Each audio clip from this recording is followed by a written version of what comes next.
Hey there, I'm back with another 3D printing video after a bit of a pause. Well, the reason for the pause was that I actually got myself into the rabbit hole of the 3D printed marble rolling game called Hextraction. So now I'm here to tell you all about it. This is an amazing project that allows me to take advantage of the large form Sovol SV06 Plus 3D printer, combining my love for gadgets, board games, and of course making. And this project will likely take a few installments to cover fully. In this first part, I'd like to introduce you to the game itself and explain how I utilized my printers to efficiently produce all the necessary components for this game. And there are a lot of them. In later videos, I plan to delve into the details of printing the board, its stand, and the 150 different game tiles. I hope to also show you how the game is played in different arrangements, and we'll find out how well the clever storage and dispenser system I designed actually performs for the tiles. Will it turn out to be as clever as I thought? Hextraction is a relatively new board game idea by Zach Friedman of Voidstar Labs.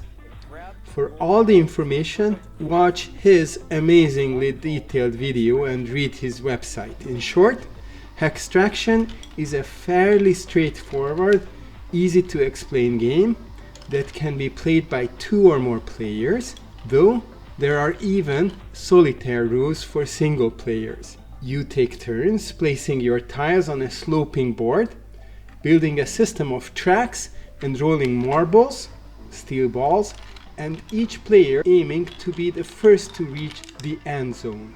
Of course, it all involves physics, but there are also tiles with special effects to make life harder for opponents. It's fun to be part of the community that is forming around this game, which is uniquely available only to us who own and can use 3D printers. I began with the board. Zach recommends printing a 22 slot board in 2 pieces and gluing them together, but I thought I could do better. Did I? In his video, I could see he was playing the game on a much larger 32 slot board, and of course with the large build surface of my Sovol SV06 Plus, I might be able to pull it off printing it in one piece and avoid messing with glue and connectors. Well, I was almost able to. I made an important design decision early on in the project, and whether I made the right decision is still up for discussion. I decided to scale everything down to 80% in size. It all started with the steel balls. Zach designed the game around 10mm balls, but I already had a lot of 8mm bearing balls, 5/16 of an inch or 7.938mm to be exact. So I just scaled down everything to match the size of the steel balls I already owned. Do you think I made the right decision? Leave a comment to discuss. Close to 2 kilograms used up filament into the project. I am kind of glad I did, but of course a decision like this has many ramifications. Everything needs to be scaled down: board, stand, and all the game tiles. Naturally, it will affect part strength, but at the same time, smaller size can make bridging and printing without supports easier. Some of the smaller details will be less legible on the tiles, but a 20% reduction proved not to cause that much loss. Reduced clearance between parts is another challenge, but I haven't found anything so far that a little scraping or heat gun couldn't fix.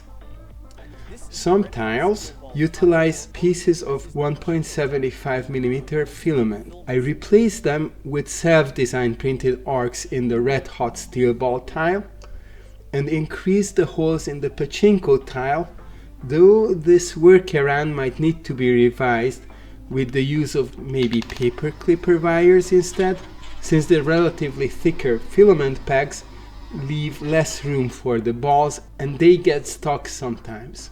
Will the rest of the physics work the same? I could only hope. Out of the 150 pieces I printed so far, the only casualties are the Sozu tiles, which don't seem to work correctly in this scaled down version, but even the original size variant has reliability problems according to its creator.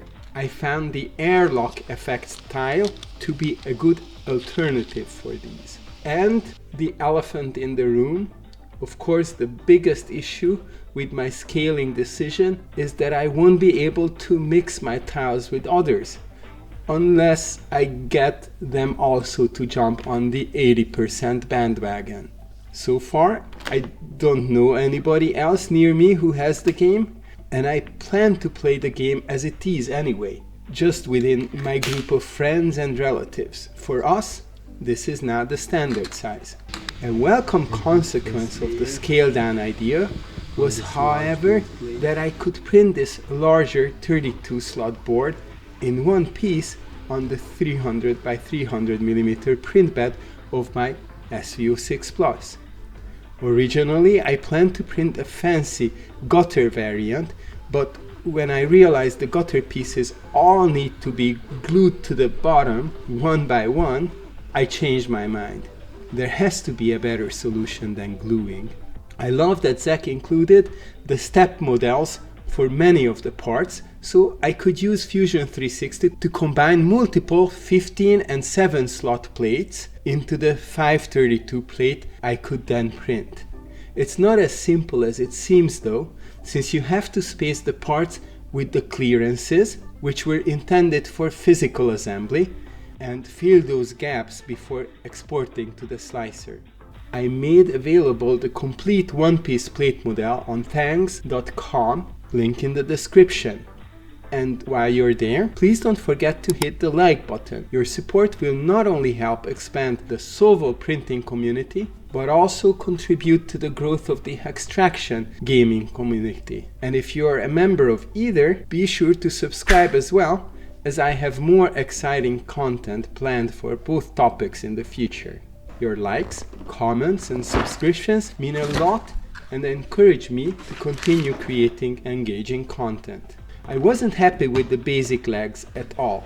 They also required a lot of gluing, which I very much not liked, since permanently attached legs would make the board much less portable too. The large board, all resting on just these two flimsy legs and the glued on end zones, did not seem very stable to me. I started combining the leg parts into a single 5-segment leg and another one-piece 2-segment leg. Then I came up with this triangle-shaped frame to hold these legs together, which proved to be a much more stable stand for the sloped game board than the original setup was. It can be taken apart for storage and held together by just 2 screws, which also serve as adjustable height feet. The 3 legs snap into the bottom of the board and prop it up by 2 corners and the center point. I also published these models on thangs.com. This link is also in the description. All white pieces of the board were printed on my Sovo SV06 Plus out of PETG. I print PETG at 240 degrees Celsius for optimal flow through the 0.6mm nozzle with layer heights between 0.3 and 0.4mm. The board itself completed in about 3.5 hours. The back legs print in about 1 hour each, and the center leg attached to the triangular base took about 80 minutes to print. All in all, the board and base needs about 150 grams of filament.